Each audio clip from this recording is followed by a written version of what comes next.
Hey, good morning, good afternoon, and good evening, wherever you're at in this big, beautiful world we call Earth. My name is Cody, and I'm the host of Behind the Premium. And today we are definitely trying something a little bit different. We're trying something in live, in person. I guess they're all lives, right? But Yeah. we're trying something different with just in person. So bear with us. We're just going to check to make sure that the mic works. Last thing we want to do is be able to go through this whole podcast and not have audio. So Your mic works. I'm behind. Both mics work. both mics work. There you go. So, again, thanks for joining us. We just wanted to get a little bit more casual on this, be in person, and just so that we can kind of chat about, again, Benefits 3.0.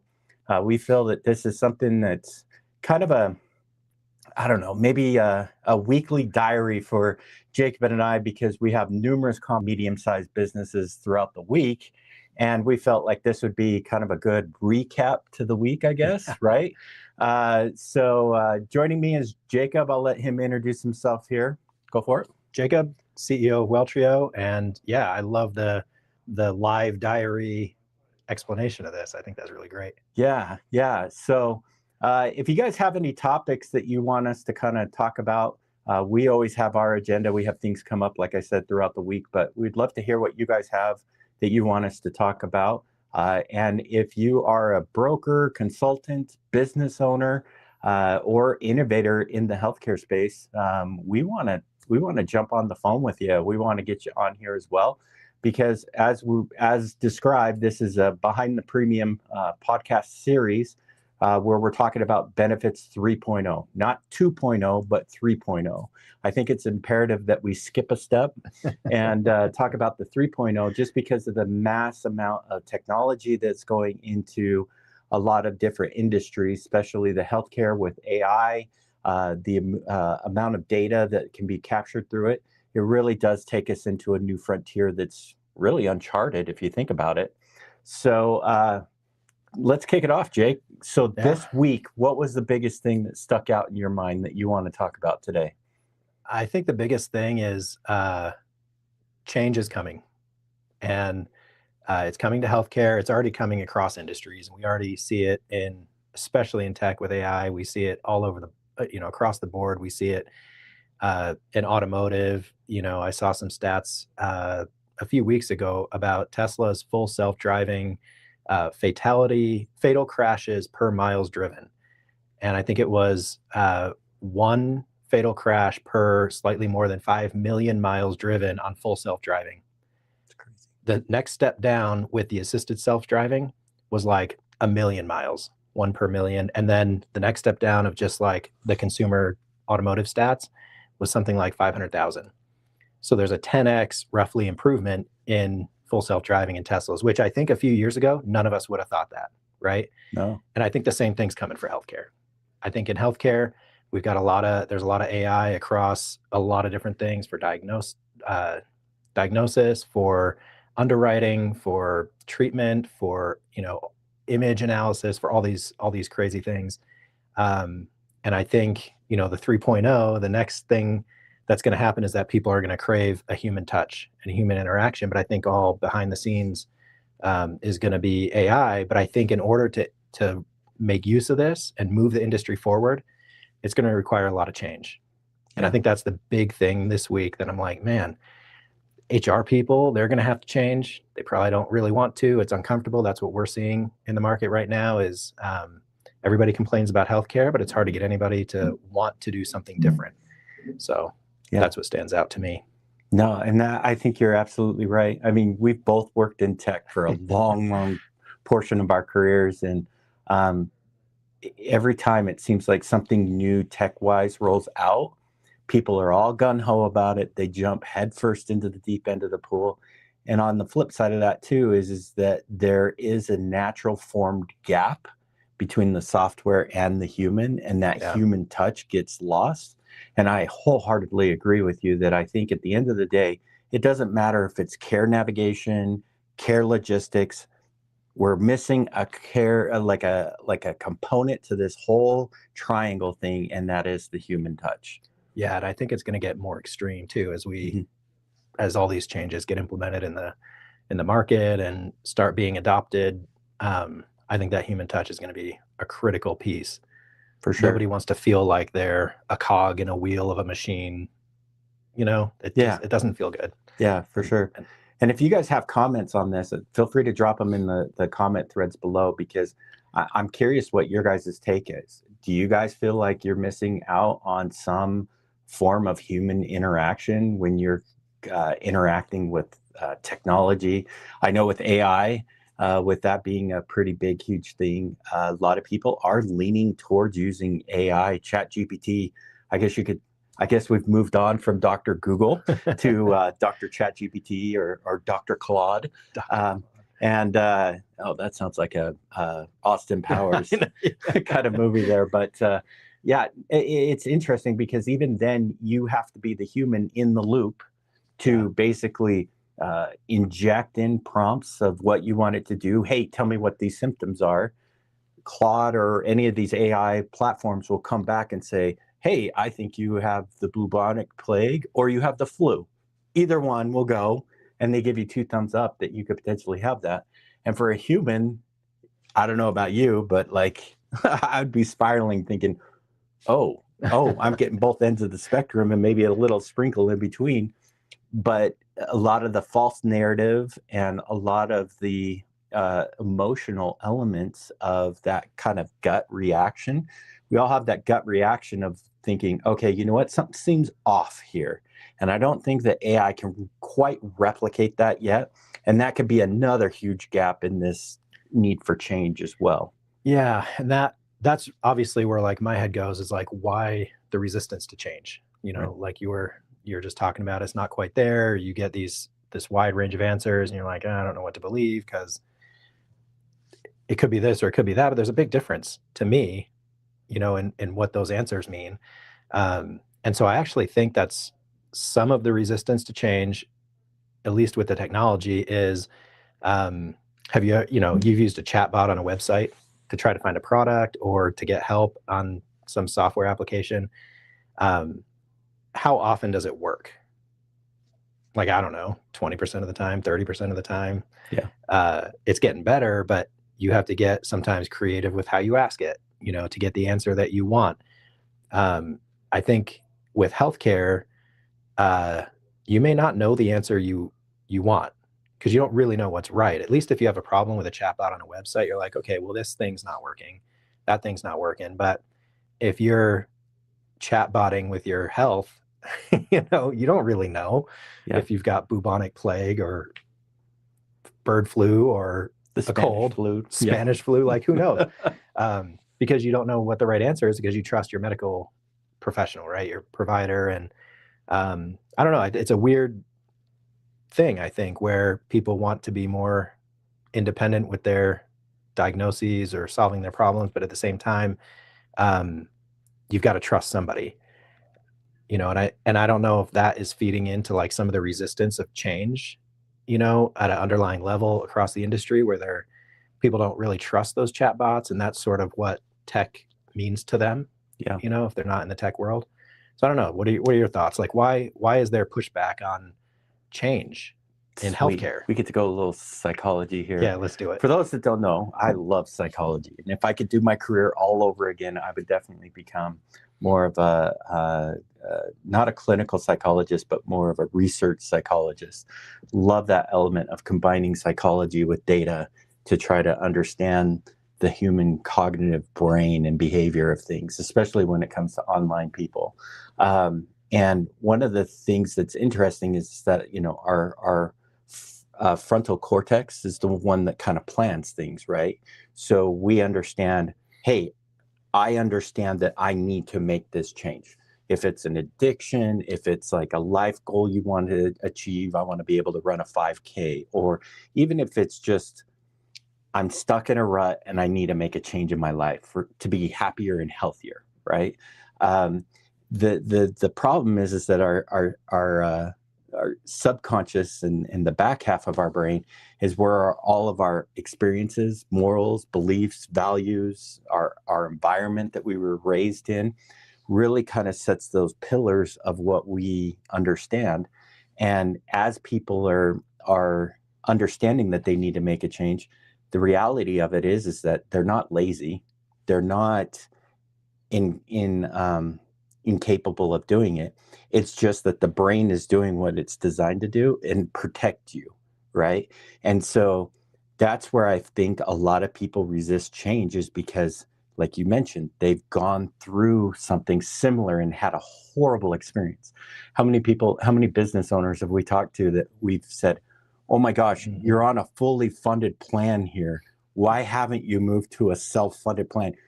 You know that you could save yourself like $2.5 million a year, and yet they're reluctant, they're resistant to doing it. And I mean, I think this is right up what you're talking about, is they understand that they need to make the change, but why haven't they?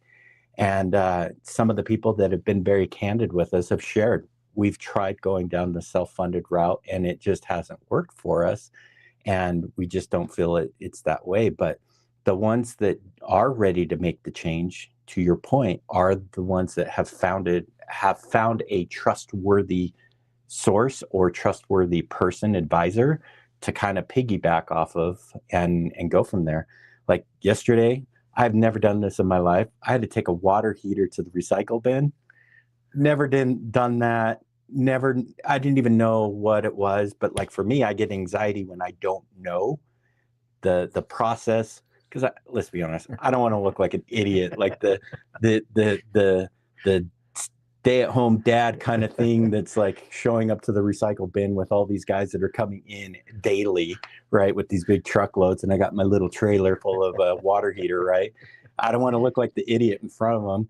And I think that's a normal reaction for a lot of people. Anxiety is a huge thing, and I feel like being able to walk in and talk to one of the old little ladies behind there that had probably been working since its inception, was so kind and walked me through the whole process. It's like, you got to do this, then this, and this. And it was so helpful to have that trusted advisor. And I hadn't even known her for more than 30 seconds, but I know I needed to take that to the thing, because my wife was yelling at me for a week to get it out of the garage type of thing. And so I know I needed to make change, but I think there is another kind of element to this whole conversation is not only is there need to be a motivation to make that change, there needs to be that trigger to get people to take that change, right? And the motivation part, we can't really do much about.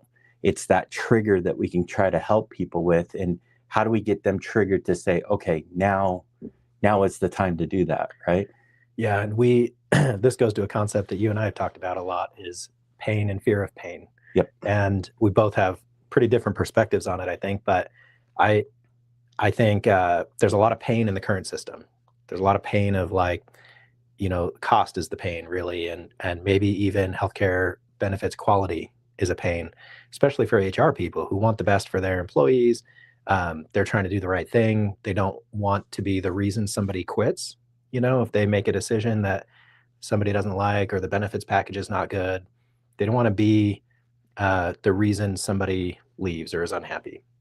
And so you've got like the current pain of sticking with what you have. But I think the fear of change is a anticipated or pain, or future pain, or that fear of future pain, because you don't know what the pain's going to be. And maybe, to your point, if they've tried it before, without some guidance, or at a different company, or under different circumstances, maybe they think they know what that pain is going to be. And so it seems worse than the current status quo, and just speaking to your point about sort of your brain knowing the decision that should be made, but also sort of protecting itself against, an alternative. Looking like a dad at the recycle. Looking like a dad at the recycle mart, yeah.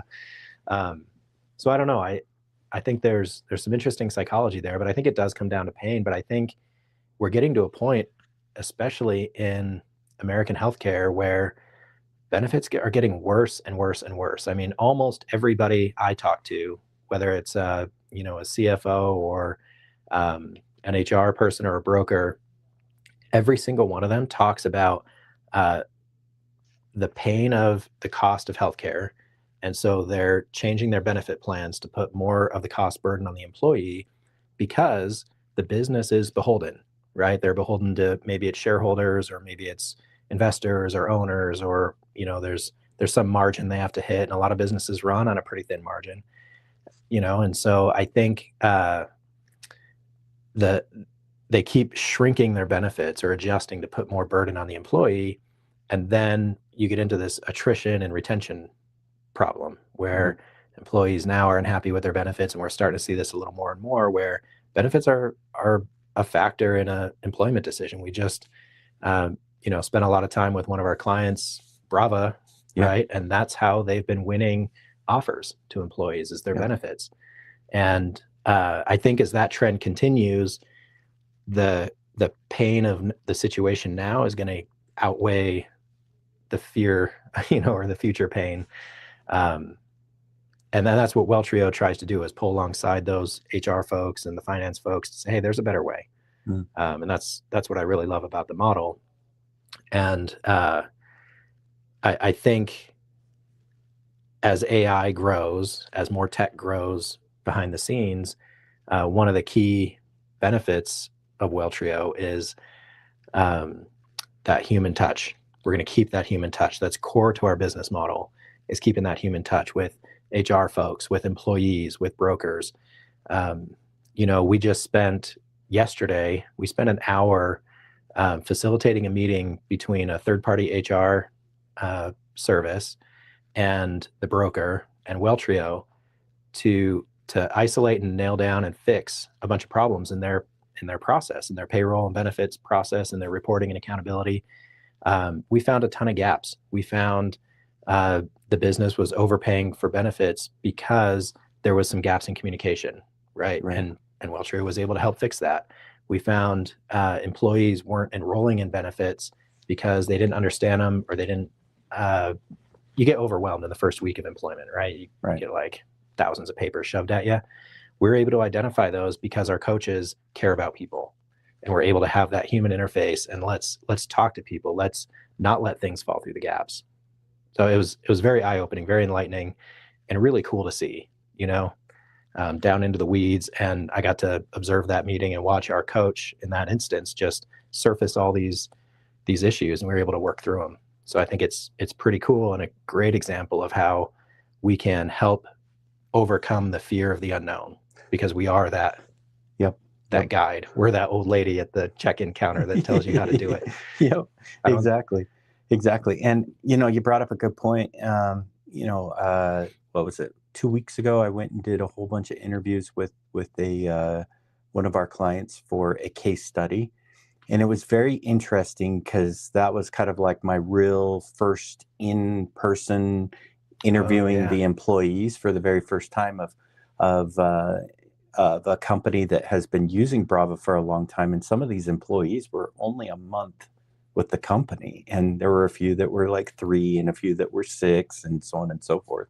And it was interesting to hear their perspective of what healthcare was, what benefits were, how confident they were before versus post using Welltrio service and things like that. And you could almost see a shift in their face as they were talking about pre. They were like, yeah, you know, my HR person slid me a paper that had option A, B, and C on it.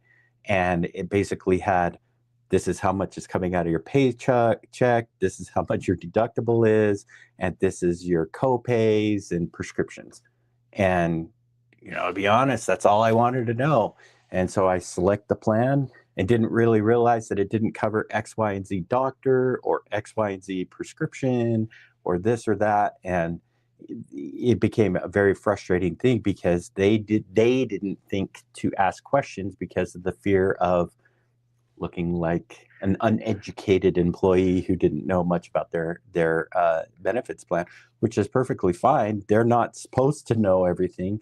The HR person is, and maybe that HR person didn't have the right understanding of the benefits plan as well. But then to see them talk about just one month or just a couple of weeks of working with their Well Trio and coach, how that confidence, that look on their face just totally did a 180, and now they felt more confident.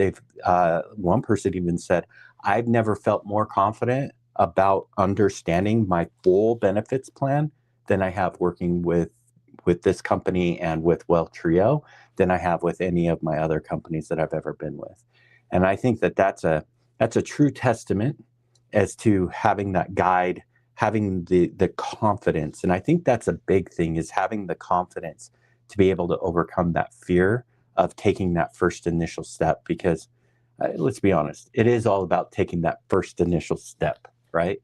How have you seen, I mean, you've been doing this a lot longer than I have. How have you seen businesses kind of take that first step, and the ones that have been reluctant, have you gotten it down to kind of a pattern that you could see where if they're not willing to take that, just these small little steps, it's not going to amount to that first real big step in them making the change? Yeah. So a lot of that really depends on the client, but generally, if we can pilot on a department or a location, we prove it essentially that Well Trio works. That process of proving it is really exciting. It's a lot of fun because inevitably employees don't want to meet with their health coach the first time. It's a change, it's different. Why do I have to do this? It works best if the business requires it. So then we get people that start their first meeting with maybe a bad attitude, or they just want to go as fast as they can and get it over with, check the box. Right. And it's very interesting that after that first meeting, they're pretty much all believers. After the second meeting, they love it. And then the word spreads, and then it gets really easy to sort of roll it out to the rest of the organization. By that second meeting, the second coaching meeting, we're talking about behavior changes people can make. We're talking about maybe prescriptions they have, or health screenings that need to be done, or primary care, having a primary care established. All these things are critical towards reducing costs, healthcare costs. They're also critical to reducing the complexity of healthcare, because as a consumer, if you don't have primary care established, and if you don't have like the initial screenings, the full panel blood tests, like all this sort of baseline information, then when something happens, your starting point is so much farther back, than if you had primary care established and you had all these screenings, because you're starting with a problem. You're not starting from a baseline, and that gets expensive quick. It also gets really stressful quick, for the employee, because now you're starting with like a stage 3 cancer diagnosis, where maybe you could have started with stage 1. Maybe you're starting with diabetes, and you could have started with pre-diabetes, or even, some of the earlier signals of that, and some behavior changes could have prevented that. So you've increased the problems, you've increased the stress, you've increased the cost by not taking care of this stuff first. And that's one of the main priorities of Well Trio, is let's get that stuff taken care of. And so that really goes a long way towards employees realizing, oh, my coach is actually here really to help me, not to tell me what to do, but to help me have more confidence in my health, have more confidence in my health plan. And so by the time we do a pilot at a location, people are bought in, and the company's seeing cost savings. They're seeing the improved morale. They're seeing reduced absenteeism. They're seeing strategically, they're seeing a recruiting and retention benefit. And it's kind of a win-win for everybody. Yeah. I mean, I've brought this analogy up before, is I know I got to get my taxes done. I don't want to deal with the Bible of IRS tax reform and all this kind of stuff. I don't want to deal with it. So what do? I go to an expert who's been in the industry since probably the first version of that was written. And I confide in him. I share every little nook and cranny of my financial life, and he puts together my tax return, right? Same thing with a travel agent. I again, if you can't tell, I have a real anxiety about going through processes or going to places that I'm not really familiar with because I don't know the process and I don't want to stick out as a sore thumb, right? Hopefully you've caught on to that by now, but it's the same way. So like, I love to have somebody, there to guide my hand. A few years ago, I off the whim, I was invited to India. Okay. Never been. And they're like, hey, yeah, you're going to get into Mumbai at like 2 a.m. And then you're going to take a 4-hour ride inland to Pune, India, where I was supposed to go to this hackathon thing with a client at the time. And I'm like, I have never been to India. I've never been this, like, okay, let's do it, type of thing. But I had a person on the inside that was like, okay, as soon as you get there, there's going to be a guy with the sign that has your name on it. Just feel free to get in with them. And I'm like thinking, okay, am I going to get inducted? Am I going to get this? I look back on it and I joke about it now. And I'm thinking, okay, yeah, I did put myself out there, but I really trusted the person that was guiding me there, that was from India, that it was a good friend of mine. And I made it there, made it safe, made it back out. And it was great. It was like one of those experiences that I will never forget. And I feel like healthcare is the similar boat. I mean, there are a lot of scary things that we don't go through on a normal basis.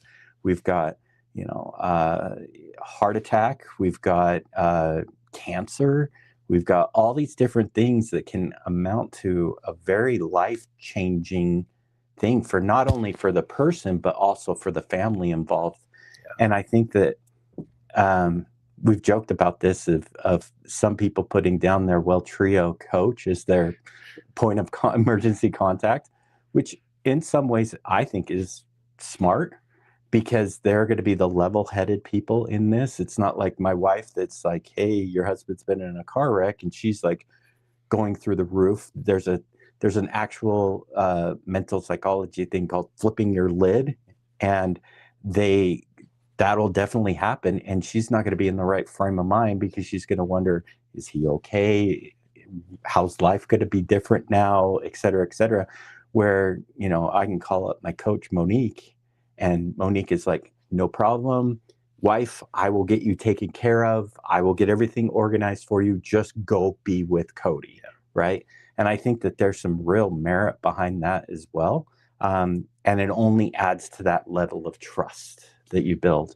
And I think the other cool thing about Welltrio, that from my research with people that do similar things, not quite exactly what we're doing, but do similar things, it's a call bank versus a dedicated one-on-one team. So every time I pick up the phone, I'm at least 9 times out of 10 going to get Monique, right? If it's after hours, I might get somebody else on the team, but at least I know Monique's going to be on it when she's back online again, right? And I don't know. I know you guys designed that for a reason, but kind of walk me through that.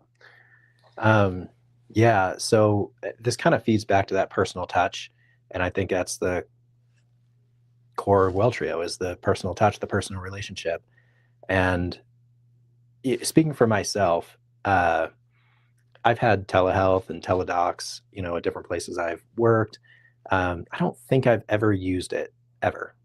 My wife I can think of one time my wife used it for pink eye, which I think is what most people will, like, I know what this is. I have 6 kids. We've dealt with pink eye. I just need a prescription for the eye drops, right? And that's where you're speaking for me and my family. Like, that's where we're comfortable using telehealth because it's not really an unknown, right? And so I could talk to anybody. I just need the prescription. I know what I need. I know what I want. I think the challenge is, let's say you started getting really, really dizzy when you got up in the morning. You stand up, you're just super lightheaded. You've got to sit down. You think you're going to fall over, and your heart's racing. Like, that seems scary, right? Especially, we're turning into old men slowly. And so you start to worry about stuff like that, right? And I'm not calling telehealth for that. I'm probably going to the emergency room. Right. Right. If that happens a couple of times, I'm really worried about that. Well, what if it happened the first time and I was able to call my coach? I was able to call and explain what's happening, and they already know me. They know how old I am. They know what my activities are, my general health level. They have all, my blood work, and we've had a lot of conversations. They know I have 2 dogs, and so they know me. They know my family. Now I can get a little bit of real guidance from somebody I trust, and that, I think, is the difference maker. A lot of the telehealth solutions will direct you to the emergency room. Yep. That's because it's safe. They don't want to get sued. They don't want to carry the liability of a phone diagnosis, or even a phone triage and getting to the wrong solution. And WellTrio worries about that too, but we have a leg up because we've got the relationship. And so that it works both ways. It works for us to feel more comfortable getting into the weeds of what the problem might be, and it works for the employee to feel comfortable asking questions and being upfront. So that's how that came about. And I just think that personal touch is just critical. Yeah, and I think it goes back to what you were just saying too about not only having a trusted advisor, but also having access to a 24/7 certified, board certified nurse at your disposal as well, which I know some of these places do have, but a lot of them start with AI to triage. Let me send you to some help topics. To me, that's no better than Dr. Claude or Dr. ChatGPT, because again, it removes that whole kind of gut instinct that we have as humans. And I think that a lot of us downplay a lot of our symptoms because it's like, oh, yeah, my shoulder's numb. I can't feel up through here. It's tingling. I'm shortness of breath, and it feels like somebody's sitting on my chest. I probably just had something bad to eat last night. You know what I mean? Indigestion. It's indigestion. And you know what? I've actually had, I actually had an issue like that a few years ago where I got up. I thought I was having indigestion. I called an Instacare person, and I was like, hey, is this worthy of them coming in? They just said, oh, you probably have indigestion, or you are having a heart attack. And I'm like thinking, okay, which is it? Like, is it something I need to rush to the hospital for? And come to find out, I ended up going to the emergency room, and it was just an anxiety attack. For some odd reason, I was just having an anxiety attack, and it mimicked a heart attack, and it mimicked a indigestion. And so they tried to put me on all these pills and all this kind of anxiety medication, and I'm like, I don't need that. I just need to relax and breathe and do my own thing. And I think that that's another good thing that I've found over this past week as well, is speaking with some of the people, is their experience of working with the WellTrio coach was that they were able to wing off some of the medication that they were on, that their trusted doctor put them on. And yeah, it's interesting to see that whole journey of that trusted advisor as well. I want to jump in on the earlier thing you said about when you called the telehealth, they said it could be one of these 2 or 3 things, and you went in and it was actually anxiety. And our coaches, I was just having a conversation with our coach, I don't know, one of our coaches yesterday or the day before, and one of the things she said stood out to me, and it speaks to exactly that. The coach, because you have that personal relationship, they know if you just lost your job. They know if your dog just died. They know if your wife is going through something and it's, causing you stress. Having that relationship knowledge goes a long way towards being able to triage and do some initial diagnoses, because your life affects your health, right? It's not like just the symptoms you have are the only thing that matter, right? Like if you call telehealth, they only have the symptoms you tell them. But when you talk to somebody who knows you, they can say, well, hey man, I know you're going through a lot. Maybe maybe it's anxiety. I know, your dog died and you lost your truck and, you're living a country song. I don't know, whatever, but it's, it causes you some anxiety. And speaking to like the future of healthcare, healthcare 3.0, I think that level is where we're going. Yeah. I really think that level is where we're going. And I think these are not just the future. I also think these are good practices now. Establish primary care.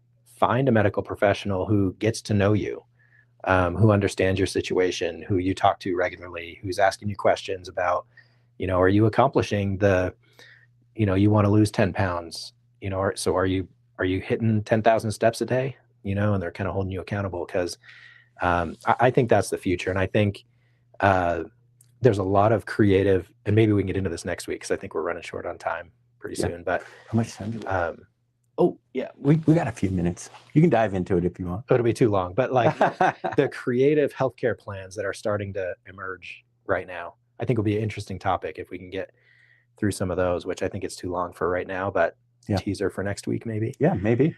But I think that's really the future is like, how would you describe like whole person healthcare or something? I don't know how I would describe that, but it's more than just a doctor you see once a year, right? And you go in for your annual and, check all these boxes. Is that healthcare or is that like health checklist? I don't know. Yeah. So that's one of the things that excites me about where we're going, where healthcare is going, is it's going to be a full person, full life, healthcare. Because again, it's more than just your symptoms. It's what are you going through right now? Where's your head at? Have you just changed medications? Combined with, you had a job change that you're stressed about and you had to take your water heater to the dump yesterday and you're really stressed about it. And this stuff kind of builds up, right? Mm-hmm. Well, if you go to the doctor, you may not even remember to talk about all that stuff. They may not know. And they're trying to hit their 5 minutes with you so they can get to the next patient because that's how they're paid. Yeah. So I don't know, that whole kind of concept, I think, is healthcare 3.0. It's a whole person, healthcare, life care, I don't know what you want to call it. And I think, I'm in tech. So those touch points, we would call an API, an application programming interface. The touch points between you and your provider or your healthcare sort of network, I think need to be more frequent and Absolutely. A lot of small touch points, right? A lot of small, what's going on in your life? How are you doing? Are you walking? Are you taking care of that anxiety? Are you getting sunshine? Are you going outside and doing something a few times a week? Those are the kind of things that are going to make people healthier and better, and it affects their whole life. It affects performance at work. It affects their happiness, their relationships. It affects productivity, the way they engage their kids. I mean, it affects everything. When you feel better, you are better. Yeah.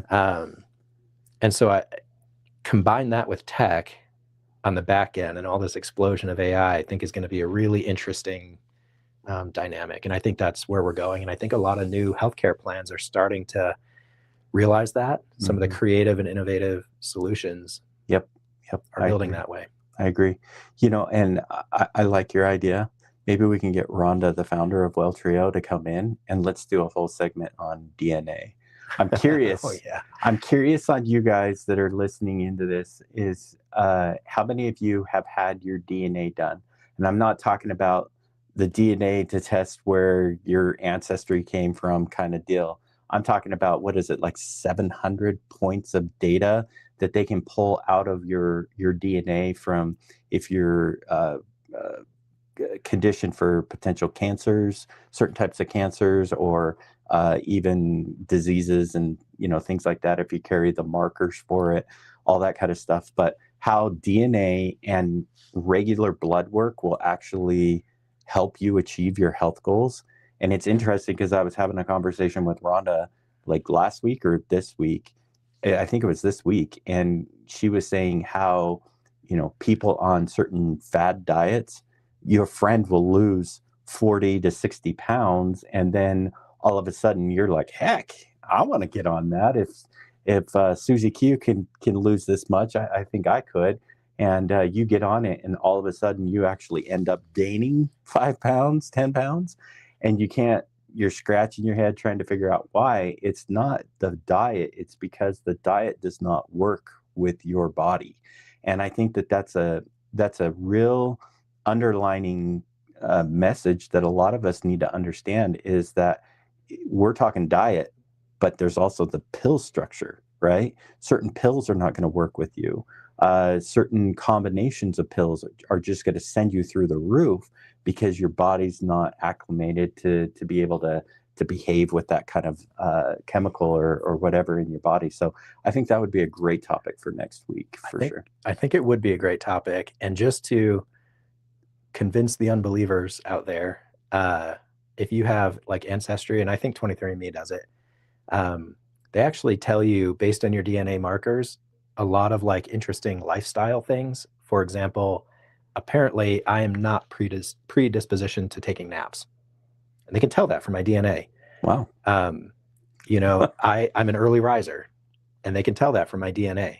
So if you're skeptical that all this stuff can be figured out from your DNA, the things you're more sensitive to, or how you're going to respond to different diets or types of food, proteins and whatnot, just try Ancestry.com, and it will tell you a lot of really interesting lifestyle things. They don't get into the health side as much. Welltrio does, but yeah, that will go a long way towards overcoming skepticism of like, can you actually tell that from the DNA? Can you tell what kind of person a person is from their DNA? Like, to a large extent, yeah. For sure. Very interesting. And it's interesting because there was a study out a few years ago. I promise this is going somewhere. That talks about early risers versus late sleeper kind of people, people that sleep in, and how the ancestry, you think back to medieval times and even pre this and that, you had the people that stayed up at night to night watch for the community. And then you had the people that were early risers that would get up, and those kind of things evolve into our DNA from our ancestors over and over again. And so it's really interesting to learn about markers and things like that can kind of pull this kind of information out. And the reason why I'm sharing this is because I think this is a great way to kind of end this week's session. Is we're getting all this data. We got our DNA, we got our blood work, we've got AI, we've got even Fitbit, we've got our walking trackers, we've got our smartwatches that are taking our blood pressure, our heartbeat, Oura rings, Oura rings, yeah, all that kind of stuff. And I think at the end of the day, data is one of our biggest pitfalls right now. And I say that because it is very useful. But even with brokers and with businesses that are on fully funded plans, they get this nice little package delivered to them with a renewal notice on the top that says, hey, here's your data from last year. Here's your renewal. Sign, seal, and deliver, and we'll get you going again, right? Even though you have a higher premium. But people don't understand all of that data underneath is why their premiums went up. But I would say 90% of business owners, and I would say a good chunk of brokers, don't know what to do with that data. What's Welltrio doing that's completely different? So we call it pre-claims analysis. I want to take a step back, if I can, for a minute. So just for a minute. Okay, start a timer. My background is engineering, and in engineering, you're always trying to find root cause. You're doing a root cause analysis in RCA, and there's different methods for that. One of the methods is 7 whys, or 5 whys, sorry, 5 whys. The basic theory is that if you ask 5 whys about a problem, you'll get to root cause before the 5th why. Why did this mistake happen? Well, because this person put the wrong information in. Why did they do that? Well, the spec was correct. Maybe there was a training issue. Well, let's investigate why was there a training issue. Well, training department's been underfunded and behind for a while. So you kind of like, by asking why, you can get down to what really happened and what you need to solve. that will fan out to make the overall problem better and reduce the likelihood of occurrence of a future problem. Was that a minute? So Welltrio takes that philosophy and applies it to healthcare, because you've got healthcare costs that happen, and that's the end of that. That is the problem, right? Healthcare costs. Some people might say treatment quality. Maybe they're not getting good enough treatment or good enough analysis, and it drives more costs. They're not catching cancer in stage 1 or prediabetes. They're not changing behaviors that result in an expensive outcome. As the expenses grow, health plans get worse. We talked about that earlier. It costs business more, it costs people more. So that is the problem. And if you say, well, why are costs going up? Well, it's behavior. It's people's behavior. It's employee behavior. It's spouse and family behavior on the health plan.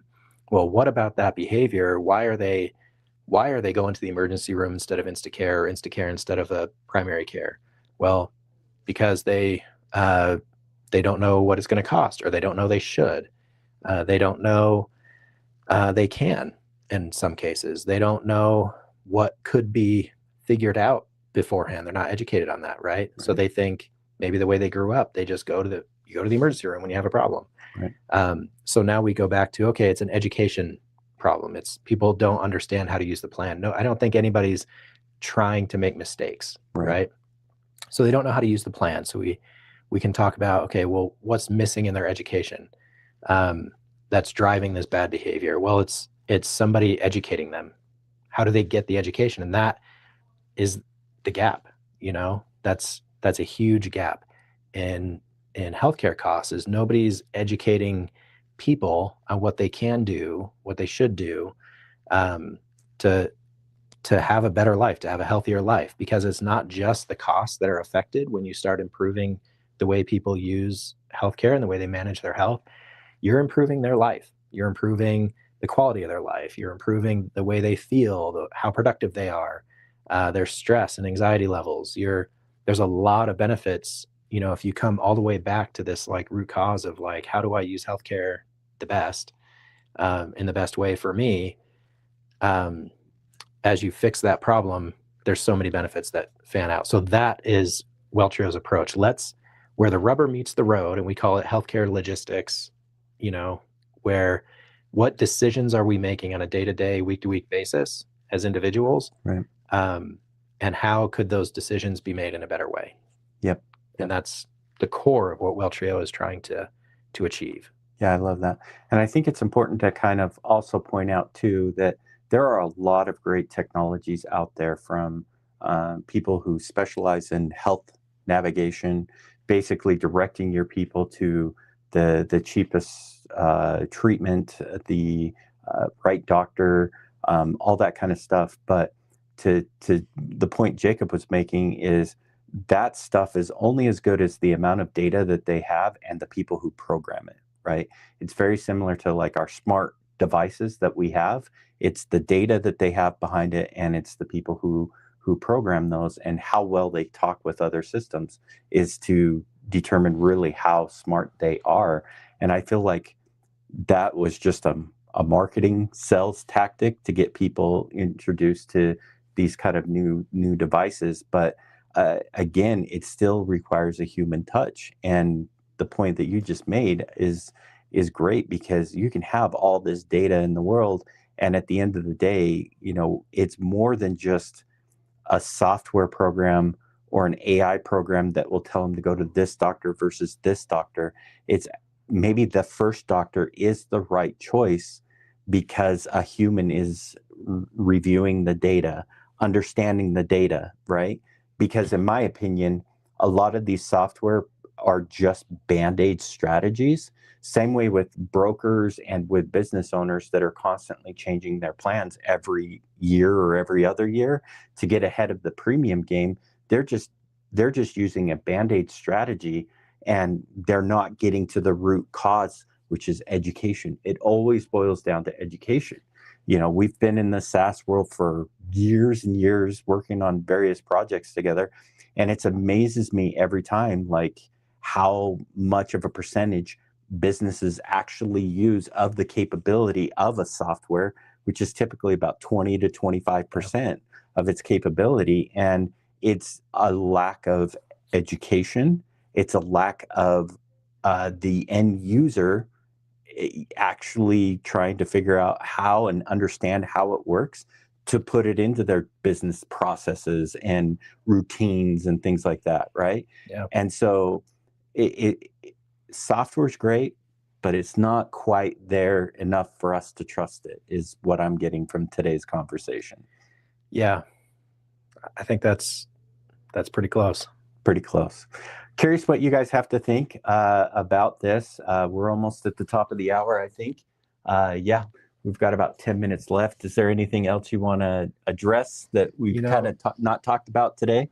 The biggest takeaway and the biggest thing I think companies need to understand about their healthcare program is it is, in most cases, the second largest expense they have after payroll is healthcare. Yep. That's not always the case, but it's certainly in the top 3, top 4. For your organization's finances, you've got a CFO who's overlooking what the company's doing with their money, where is it going, where can we optimize. For your tech, you might have, a CTO or an engineer, somebody overseeing tech, and how are we making the user experience better, and how are we optimizing the back end, and there's a cost component of that. How are we making it cheaper to deliver our product? You've got an operations person, COO or VP of ops, or somebody who's looking at your organization operations to say, where can we optimize? They're measuring and monitoring. And I think that's a lot of what the measuring and monitoring organizations do really well across the silos of their business, except for healthcare, which is very interesting. So a lot of brokers and a lot of these third-party healthcare services will come in and they will do the measuring and monitoring, but there's no actionable step after that, and there's nobody really overseeing the healthcare program and looking for optimizations. You expect your broker to do it, but that's not really their role. Maybe you expect HR to do it. It's not really their role. They're focused on hiring and firing. They're focused on performance management. They're focused on policy. So who's looking at your healthcare program and asking, where can it be optimized? How can we make it better for employees, and how can we make it cheaper? And it's such a huge gap. There's very few, especially in the SMB, small and mid-sized business market. Nobody's doing that. And I think if you haven't looked at that and you're a business owner, you need to. For sure. You're wasting a lot of money. There's a lot of money available that's just being wasted. It's being paid out the door because it's viewed as a tax. It's viewed as, we can't change it, we just have to pay it. Premiums go up, like taxes go up. And it's just not the case. And it's almost painful for me to watch because especially these mid-sized business owners, that you don't have the scale to have a lot of the bigger solutions or a person dedicated to that in-house. And that's where bring Welltrio in. That's what we do. Let's look at these expenses. Let's look at the behavior. Let's look at what's happening, and let's improve it. Yeah. So that's my thought to wrap all this up. Healthcare is changing. The way we implement healthcare is changing. And if you don't get on top of it and you don't change what you're doing, you're going to continue to pay those 5, 10, 12, 15, 25% increases because your employees are just going to keep doing the same thing over and over, and it's going to keep getting more expensive, and you're going to keep paying more. I think that's good. I think we'll end with that. No, that's a great way to end it. I don't really have anything to add on top of that, except for if you guys want a second look at your benefits plan, if you don't know what kind of questions to ask your broker or your business consultants that's coming in about where to cut costs and things like that, we do offer a free assessment. It's awesome. It'll go through your existing plan. It will. All we need is basically an SBC, and employee census. Doesn't even need really any information. We just need the breakdown of how much you're paying, how much employees are paying, and what employees are on each plan. And we can take that. We have an in-house assessment that we can run that will literally identify the top 5 gaps within your benefits plan. So no matter how well your broker or how well you and your broker have put together your benefits plan, there will always be gaps. It's just the way that it is, because it starts with the employees, and because of the way that the healthcare system is designed, it's designed to just naturally create these gaps, these little pockets where cost and risk start coming into it. And so our assessment can go through and help you identify where those gaps are and what are needed to close them. And from our experience, 9 times out of 10, it is always gaps that are created by the employees. And that is not a quick fix Band-Aid strategy. It is a more of an education. It is more of a trusted advisor kind of role that is needed and required to make that change, and for you to actually keep costs low, or cut costs and keep costs low for year over year over year, moving forward. So if you're seriously interested, I recommend this is a great first step. There's no obligation. It's absolutely free. And I would highly recommend it to every business. Doesn't matter if you are offering a stipend only kind of credit to your employees, or if you're on a solely self-funded plan.